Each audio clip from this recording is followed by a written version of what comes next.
we have in the Daughterhood Circle in San Diego, we have expert speakers like Elizabeth come in and do what she just did.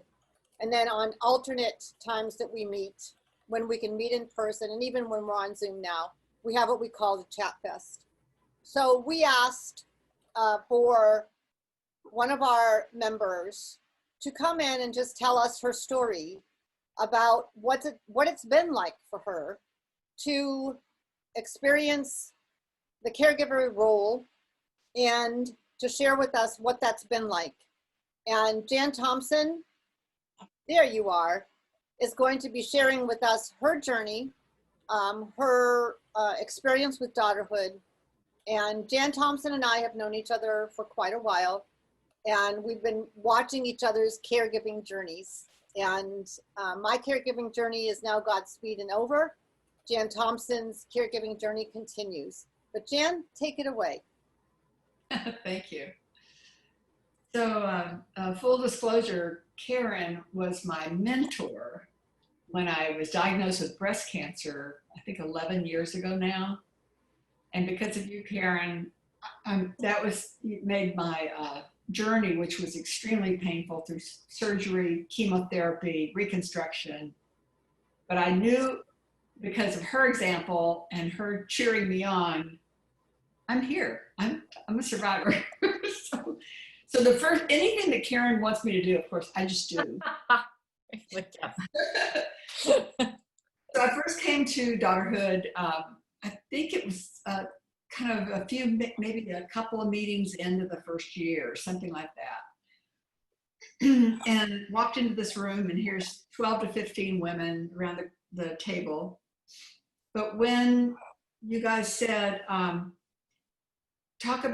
introduce yourselves if you were a caregiver, are a caregiver, are responsible for overseeing caregiving, I thought I'm in the right place for sure. Because I've been in the caregiving world as a wife, as a daughter, and as a sister for almost 20 years, while still working full-time, because I had my own business for 25 years. I'm closing it out this year due to COVID.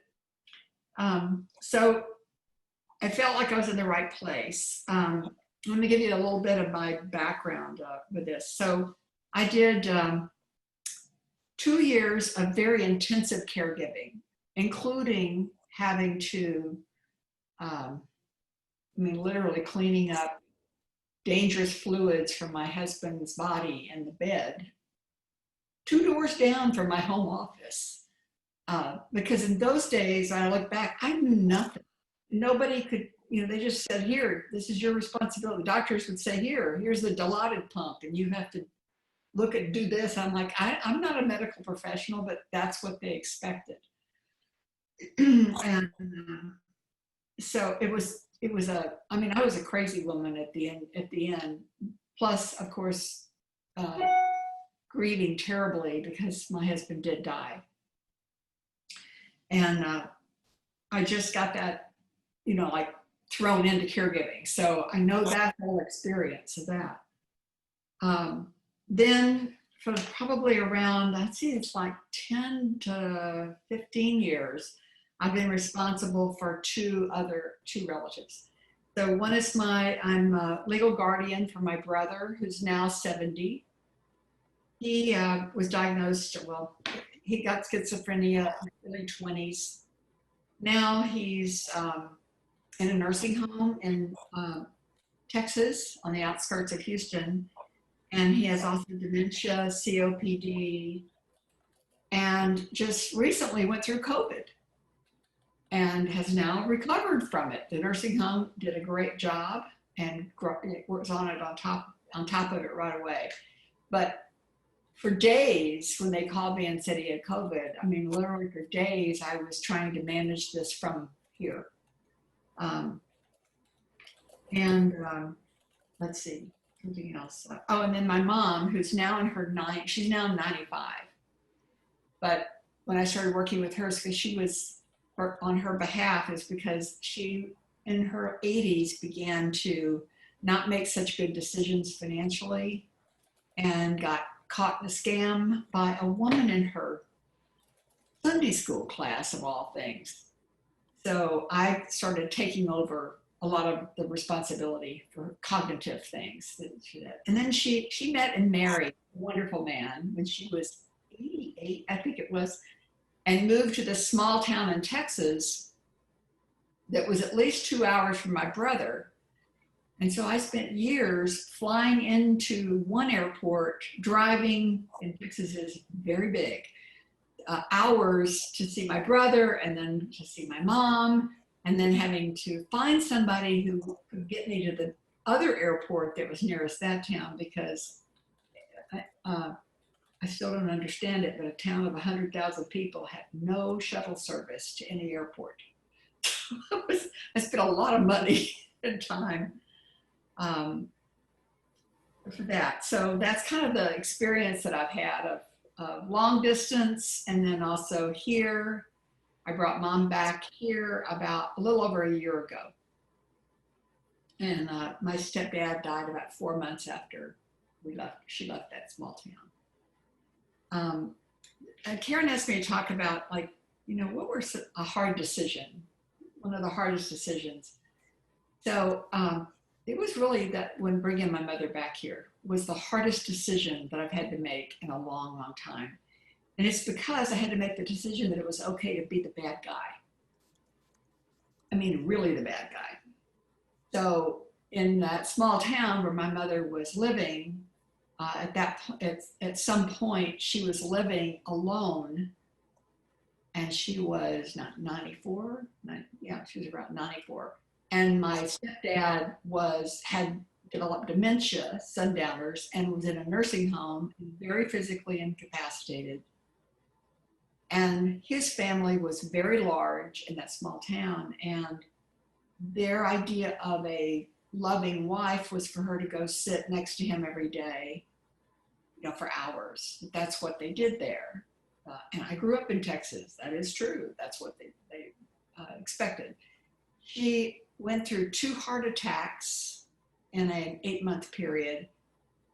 And I would hear about it, of course, later, that she was in the hospital. Nobody was managing care there. And I couldn't ever get to talk to a doctor. So it was just really heartrending. And so I went and scooped her out. I told her I'm coming. And in 7 days, cleaned her house out of her furniture, and went to see my stepdad to tell him what we were doing and why. And it wasn't that we didn't love him, but mother, I was convinced, would die with the 2 heart attacks. And she also had fallen and broken her dominant hand. So she couldn't do anything for herself, but she's by herself. So talk about being the bad guy. So once they found out I was, I communicated I was going to be removing her, then I started getting literally hate texts from the family. It was a very immature family. So it's been really hard on me because I want harmony. I want people to be mature. I didn't get that. But I did get mom home here, and Karen is the one that helped me find Monte Vista Village and Lemon Grove that mother could afford. And believe me, they've done a fabulous job, COVID-free, and they are on top of everything. So mother is safe and healthy. So I've got a good experience with that, with Karen. And then that was the hardest decision, I think.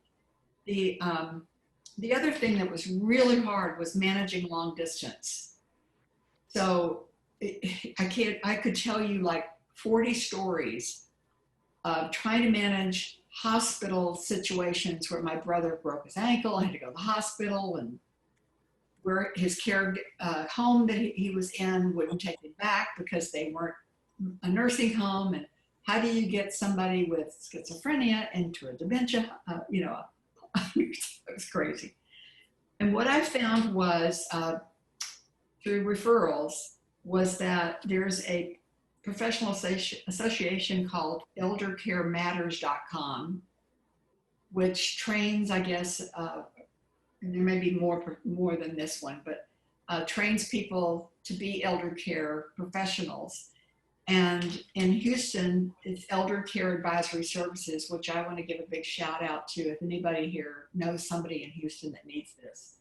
Because now for 6 or 7 years, they've been my right arm regarding my brother. And now during COVID, I have them literally taking him his favorite foods, what clothing, all the things that I used to do flying in, they do now on my behalf and send in long emails as to what is going on at the nursing home. So there's oversight. So I can't recommend that enough. That's really made it easier. So now mom's here. He's going to stay there till he's not alive anymore because it's working. And I think what I wanted to also say is that not only has Karen helped me, with finding a place for my mother, but then 2 years ago, I got the big shock surprise that I had cancer again, went into pretty fast kidney cancer surgery, and Christine was my go-to. Because I'd been at Daughterhood, I knew what I needed to do. So I called Christine and she set up a caregiver for me here at home to come in for the first 10 days because I couldn't operate anything myself. And then we just heard Elizabeth, but Elizabeth was my help in getting off the opioids after 3 days at home. They managed my pain enough. So I tell you that Daughterhood has been such an incredible resource. Initially, I think I felt in the right place, but what I've ended up feeling with Daughterhood is that this is a sense of belonging more than anything else. I'm not sure, I'm sure Anne could tell us, I think our culture doesn't want to hear about caregiving, like this denial. And I found that to be true with most of my friends. Lovely people, but some had little empathy. Some had no life experience at all. Never saw their parents go to the nursing home. Nothing. They had nothing to relate to. And then I found a couple people that aren't my friends anymore. It turns out their values were really different. They thought you should just, send them in the nursing home and then never see them again, basically. But it's not the way I'm wired and not the way you guys are wired. So I'm in the right place, right? So I just wanted to end with that I think that's the key for me is Daughterhood has that belongingness. Jan, that's a beautiful statement that you just made, and really the statement that motivated Christine and I to do this, because we kept seeing too many women doing this work alone. And this belongingness is what needed to be created, and Daughterhood across the country has done just that. And you have been stalwart to your mom. She is in a place in her life I know COVID is making things really difficult, but your mom is an amazing woman who is still grabbing a hold of life and wanting to live it. And that is all a beautiful thing. And a lot of that has to do with what you have done, where you found that place for her, how you utilized Elizabeth, all of these things in terms of what you've gone through. I mean, you are like all of us, the people are saying, amen, sing it, sister, on the chat. So we're all relating to what you were saying. And it is a beautiful, we thank you so deeply for, Christine and I are so grateful that you're part of the Daughterhood and continue to be, and we'll be here for you. And I know that you're here for your own Daughterhood circle and others that want to hear what your journey has been like. So thank you so much for sharing what you just did and allowing all of us to be part of that share. You're welcome. Thank you.